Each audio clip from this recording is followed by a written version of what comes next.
सलाम, नमस्ते, सत श्री अकाल। मैं हूं रजा और आप देख रहे हैं रजा ग्राफी की ईरान स्पेशल रिपोर्ट। बताना चाहूंगा कि डोनाल्ड ट्रंप ने फाइनल वार्निंग दी है। जी हाँ, माइक को थोड़ा करीब कर लेता हूं क्योंकि मैं पब्लिक प्लेस यानी एयरपोर्ट पर हूं।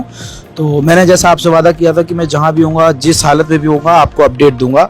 लिहाजा आपको बता दूं कि डोनाल्ड ट्रंप ने फाइनल वार्निंग दी है कि ईरान अपनी बैलिस्टिक मिसाइल का प्रोग्राम बंद कर दे, हथियार मिसाइल बनाना बंद कर दे, वरना हम आप पर हमला करेंगे। पहली बात।